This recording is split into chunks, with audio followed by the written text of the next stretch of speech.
नमस्कार, मैं हूं विद्यासागर। स्वागत है आप सभी का न्यूज वन इंडिया में। बुलेटिन में सबसे पहले बात, इस वक्त की बड़ी खबर आ रही है। यूपी में एथेनॉल प्लांट की स्थापना होगी। आपको बता दें कि स्थापना के लिए सीएम योगी का बड़ा आदेश। आवेदन के लिए ऑनलाइन पोर्टल शुरू करने के निर्देश। सिंगल विंडो प्रणाली के तहत होंगे रजिस्ट्रेशन। आवेदन पर 15 दिन के अंदर कार्रवाई पूरी करने के निर्देश दिए हैं। कार्रवाई पूरी न होने पर डीम्ड अप्रूवल के आधार पर स्थापना की मंजूरी दी जाएगी।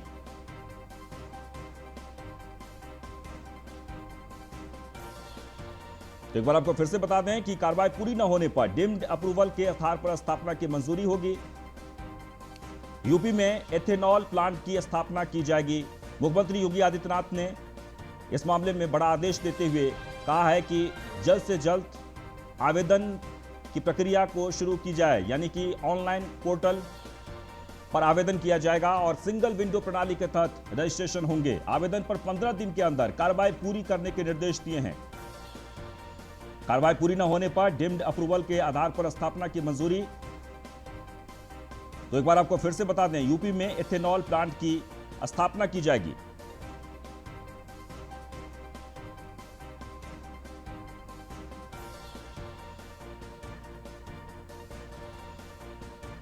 और सिंगल विंडो प्रणाली के तहत रजिस्ट्रेशन होंगे। आवेदन पर 15 दिन के अंदर कार्रवाई पूरी करने के निर्देश दिए गए हैं। और एसके वाजपेयी इस वक्त हमारे साथ फोन लाइन पर जुड़ गए हैं। एसके वाजपेयी, विस्तार से बताइए, सीएम ने क्या आदेश दिए हैं? बिल्कुल, उत्तर प्रदेश में एथेनॉल प्लांट लगाने को लेकर मुख्यमंत्री आदित्यनाथ ने साफ तौर पर अफसरों को निर्देशित किया है कि 15 दिन में इस पूरी कार्रवाई को पूरा किया जाए, जिसमें से जो भी इंटरेस्टेड जो उद्योगपति हैं जो उत्तर प्रदेश में एथेनॉल प्लांट लगाना चाहते हैं, उनको सिंगल विंडो सिस्टम के तहत प्रक्रिया को पूरी किया जाए। उनको कहीं भी फाइल के लिए दर दर भटकना न पड़े और 15 दिन के अंदर अगर ये प्रक्रिया पूरी नहीं की जाती तो ऐसी स्थिति में डीम्ड प्रोजेक्ट के तहत उनके प्रोजेक्ट को अप्रूव माना जाएगा। तो कहीं ना कहीं एक बड़ी राहत उत्तर प्रदेश मुख्यमंत्री की तरफ से जो एथेनॉल प्रोजेक्ट लगाना चाहते हैं ऐसे उद्योगपतियों के लिए दी गई है, ताकि उत्तर प्रदेश में बड़े पैमाने पर एथेनॉल का निर्माण हो। हालांकि अगर हम देखें तो पहले भी मुख्यमंत्री योगी आदित्यनाथ के निर्देश के बाद लगातार उत्तर प्रदेश में करीब 42 नए एथेनॉल प्लांट लगे थे, जिसके बाद उत्तर प्रदेश ने जहां अपने प्रदेश के लिए बड़े पैमाने पर सैनिटाइजर का उत्पादन किया था, वहीं दूसरे प्रदेशों को भी सैनिटाइजर की निर्यात भी किया था। उस क्रम में मुख्यमंत्री योगी आदित्यनाथ ने, चूंकि जो थर्ड वेव है उसको लेकर पहले से तैयारी चल रही है, तो चाहे वो अस्पतालों में बेड्स की हो या फिर सैनिटाइजर और बाकी चीजों के जो जिसमें एथेनॉल प्रयोग होता है, कहीं ना कहीं एथेनॉल के प्रोडक्शन को बढ़ाने के लिए ये निर्देश मुख्यमंत्री की तरफ से दिए गए हैं। जी बिल्कुल, एक बार आपको फिर से बता दें कि एक बड़ी पहल हुई है। सिंगल विंडो प्रणाली के तहत रजिस्ट्रेशन होंगे और एथेनॉल प्लांट का स्थापना किया जाएगा उत्तर प्रदेश में, और इसके लिए मुख्यमंत्री ने निर्देश दिए हैं। 15 दिन के भीतर इस मामले में पूरी कार्रवाई कर ली जाएगी। किसी को भी फाइल लेकर भटकने की जरूरत नहीं है। सिंगल विंडो प्रणाली की व्यवस्था की गई है। बहुत बहुत शुक्रिया।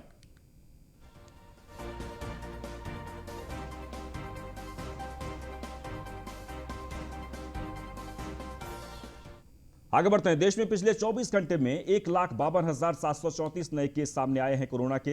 पिछले 24 घंटे में 3,128 लोगों की मौत हुई है। वहीं महामारी से अब तक 2,38,022 लोग ठीक भी हुए हैं। कोरोना से अब तक 3,29,100 लोगों की मौत हो चुकी है। और पिछले 24 घंटे की बात कर ली जाए तो 3,128 लोगों की मौत हुई है। वहीं 3.5 लाख लोगों की कोरोना से अब तक मौत हो चुकी है। 24 घंटे के अंदर 1,52,000 नए केस सामने आए हैं। आपको बता दें कि धीरे धीरे कोरोना केसेस में कमी तो आ रही है, लेकिन सावधान रहने की जरूरत है, क्योंकि मौतों का जो आंकड़ा है वो कम नहीं है। नए केस 1,52,734 सामने आए हैं 24 घंटे के भीतर। वहीं 3,128 लोगों की मौत हुई है।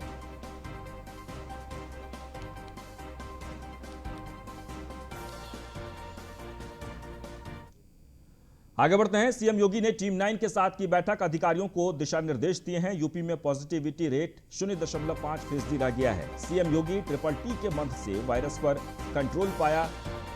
म्यूटेशन को लेकर गहन अध्ययन की जरूरत है। वैज्ञानिक अध्ययन बचाव में उपयोगी होते हैं। कल से मेगा वैक्सीनेशन की शुरुआत हो रही है। आपको बता दें कि वैक्सीनेशन को लेकर एक विशेष तैयारी की गई है, जो कि 1 जून से वैक्सीनेशन महाअभियान चलाया जाएगा। 12 साल से नीचे के बच्चों के अभिभावकों को भी टीका लगाया जाएगा। थर्ड वेव की आशंका को लेकर पहले से ही पूरी तैयारी कर ली गई है। प्रोएक्टिव नीति से थर्ड वेव को लेकर तैयार रहें। PICU, NICU की स्थापना तेजी से की जाए।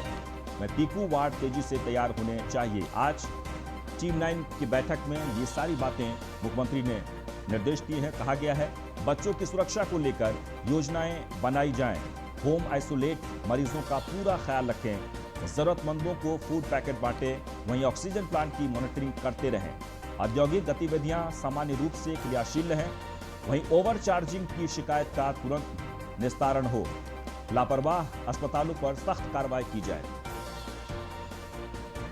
तो लखनऊ में टीम 9 की बैठक हुई है।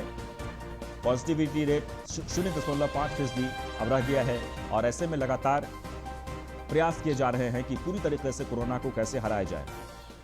आगे बढ़ते हैं। वैक्सीनेशन पर सीएम योगी ने विपक्ष पर निशाना साधा है। विपक्ष ने बीजेपी की वैक्सीन कहा था। आपको बता दें कि बीजेपी की वैक्सीन कहने वाले आज टीके का प्रचार कर रहे हैं। ये मुख्यमंत्री कहते हुए कोरोना प्रबंधनों पर भी बोले सीएम योगी। उन्होंने कहा कि आंशिक कर्फ्यू से कोरोना काबू में आया है। WHO ने भारत में कोरोना प्रबंधन की तारीफ की है। 25 करोड़ आबादी के बावजूद कोरोना कंट्रोल किया गया है। देश को बदनाम करने की साजिश हुई। हर जिले में कोरोना टेस्ट लैब हैं। यूपी में टीकाकरण सबसे तेज चल रहा है। हमने गांव-गांव में निगरानी समितियां भेजी हैं।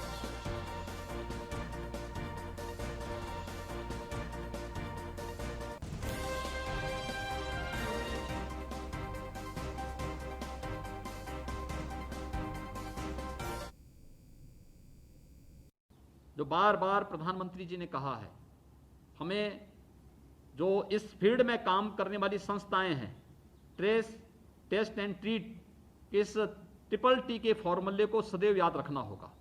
जितना अर्ली और एग्रेसिव हो सके उतनी जल्दी हम लोगों की जान को बचा सकते हैं, लोगों को संक्रमण की चेन को ब्रेक कर सकते हैं। देश के अंदर कुछ ऐसे भी तत्व हैं जिन्हें भारत की प्रतिष्ठा जिन्हें अच्छी नहीं लगती।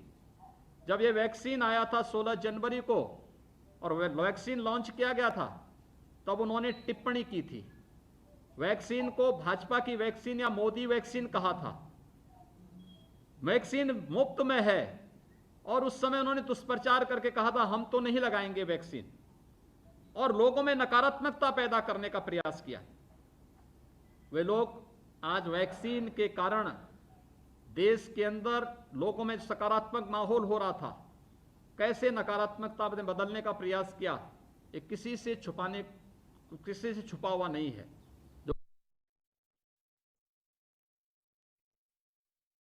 मुख्यमंत्री ने विपक्ष पर निशाना साधते हुए वैक्सीन को लेकर उन्होंने कहा कि एक समय था जब लगातार विपक्ष की तरफ से यह कहा जा रहा था कि ये वैक्सीन बीजेपी की है, लेकिन अब इसी वैक्सीन के प्रचार में विपक्ष जुट गया है।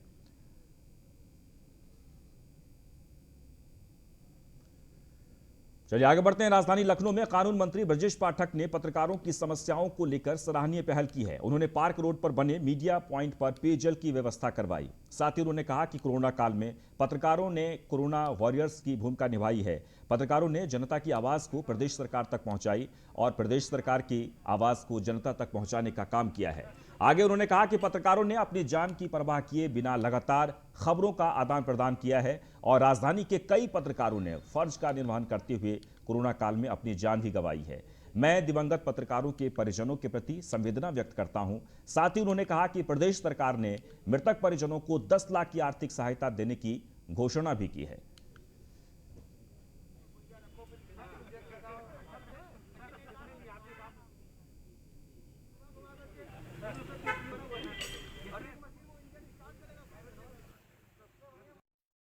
स्वतंत्रता दिवस के अवसर पर हम आप सबसे मिलने के लिए आए थे। यहाँ पर पेयजल की समस्या थी, उसमें जो है बालू आ रहा था, जो बोरिंग है उसकी जगह दूसरा बोरिंग कराया जा रहा है और बोरिंग के साथ साथ आरओ वाटर सिस्टम शुद्ध पेयजल के लिए और एक वाटर कूलर भी लगेगा।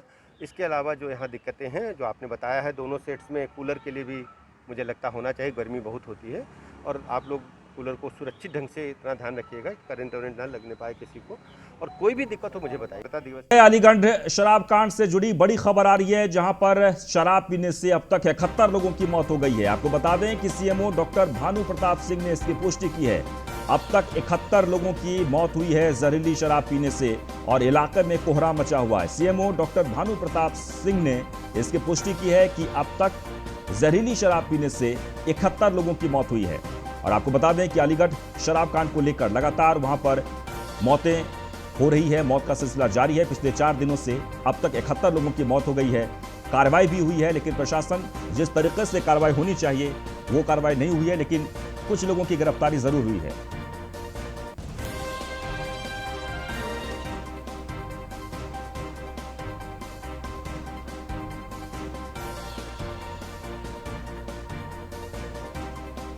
और जहरीली शराब कांड मामले पर सांसद सतीश गौतम का नजरिया हम आपको समझा रहे हैं। केमिकल व्यापारियों के पक्ष में दिखे हैं सांसद सतीश गौतम।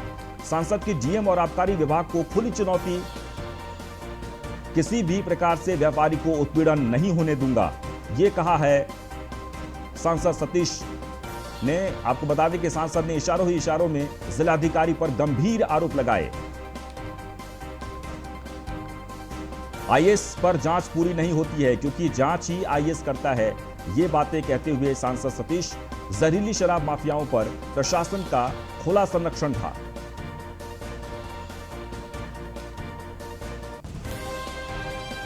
आप रहते हैं उसी अपार्टमेंट में, क्या आपका विजेंद्र कपूर का कोई कनेक्शन है?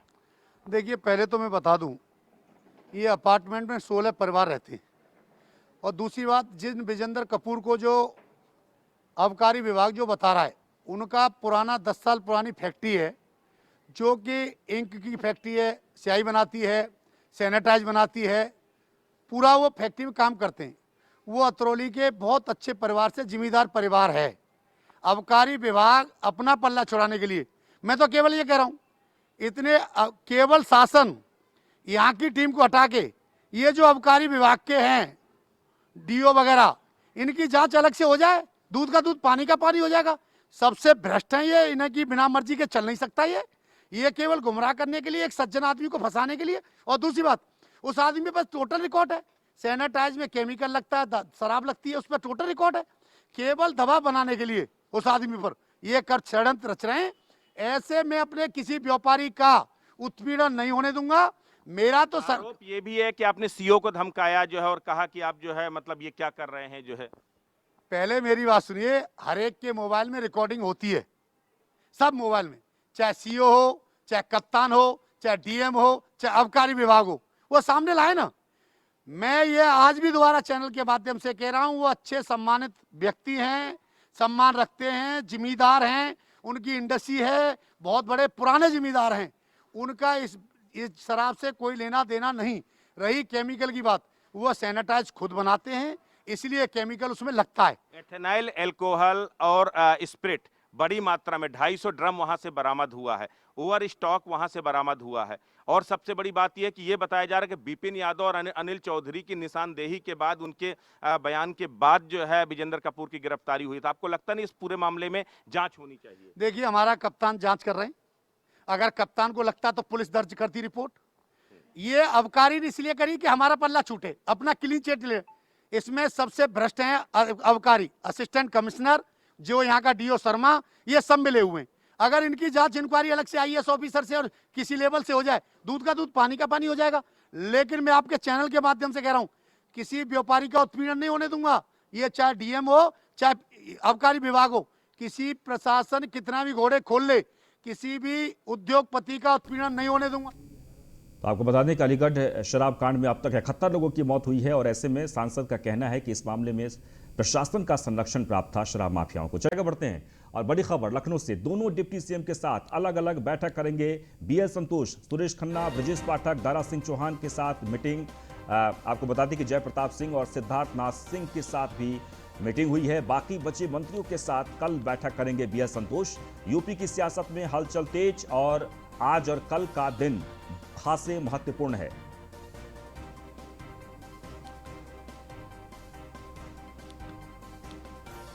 तो यूपी की सियासत में हलचल तेज हो गई है। दोनों डिप्टी सीएम के साथ अलग अलग बैठक करेंगे बीएल संतोष। सुरेश खन्ना, ब्रजेश पाठक, दारा सिंह चौहान के साथ मीटिंग हो चुकी है। वहीं जय प्रताप सिंह और सिद्धार्थ नाथ सिंह के साथ भी मीटिंग हुई है। वहीं आपको बता दें कि बाकी जो मंत्री बचे हैं उनके साथ कल बैठक करेंगे बीएल संतोष। यूपी की सियासत में इस वक्त इस बैठक को लेकर हलचल तेज हो गई है। दोनों डिप्टी सीएम के साथ केशव प्रसाद मौर्य और डॉक्टर दिनेश शर्मा के साथ अलग अलग बैठक करेंगे बीएल संतोष। हालांकि 1 दर्जन से ज्यादा मंत्रियों के साथ बैठक हो चुकी है और जो बचे मंत्री हैं उनके साथ भी कल तक बैठक हो जाएगी। 2 दिन बहुत ही महत्वपूर्ण है। संगठन और सरकार के बीच भी इस वक्त बैठक चल रही है।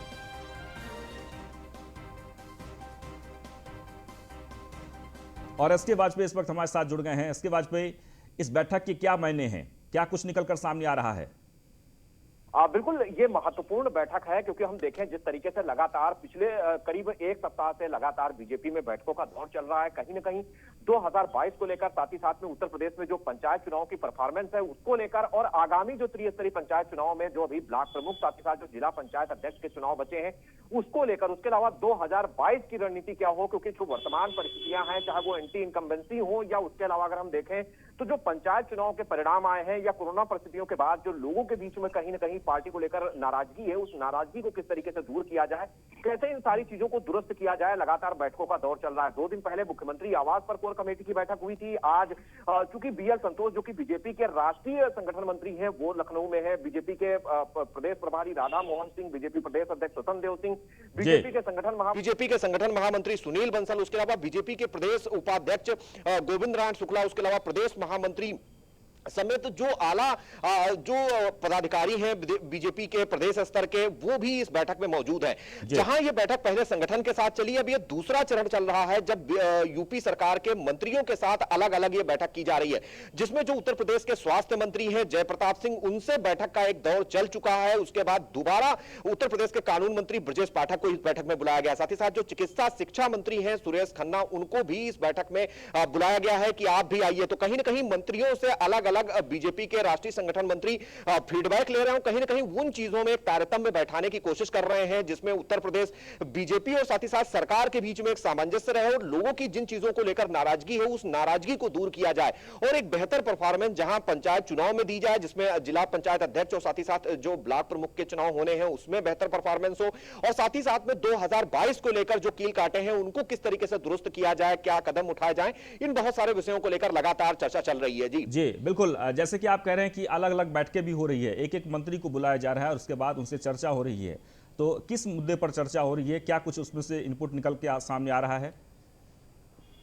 बिल्कुल, चूंकि ये बैठक गोपनीय है और अलग अलग मंत्री से पूरे उत्तर प्रदेश का फीडबैक लिया जा रहा है, क्योंकि अगर हम देखें तो स्वास्थ्य मंत्री को संभवतः इस चीज के लिए बुलाया गया था कि उत्तर प्रदेश में जिस तरीके से कोरोना महामारी के दौरान जो चीजें हुई हैं उसको लेकर क्या सरकार ने कदम उठाए हैं, किन चीजों को बेहतर बनाने की कोशिश की गई है, अब तक किस तरीके से पूरे प्रदेश के सभी जिलों में काम हुआ है, उसका फीडबैक लेने के लिए उनको बुलाया गया है। साथ ही साथ अगर हम चिकित्सा शिक्षा मंत्री की बात करें तो चाहे वो उत्तर प्रदेश में ऑक्सीजन, बेड्स और बाकी चीजों की उपलब्धता हो, वो किस तरीके से मैनेज की गई है, इन विषयों पर उनसे चर्चा होगी। और जहां तक कानून मंत्री का सवाल है, संभवतः कोशिश यही है कि एक अलग अलग मंत्रियों से फीडबैक लिया जाए, उसके बाद वो दिशा निर्देश पार्टी संगठन की तरफ से सरकार को भी जारी किए जाएं, ताकि उस हिसाब से काम करते हुए चाहे पंचायत चुनाव हो या फिर आगामी आने वाले 2022 के विधानसभा चुनाव हो, उसमें बेहतर परफॉर्मेंस दी जाए। जी चलिए, बहुत बहुत शुक्रिया। और इसी के साथ इस बुलेटिन में बस इतना ही।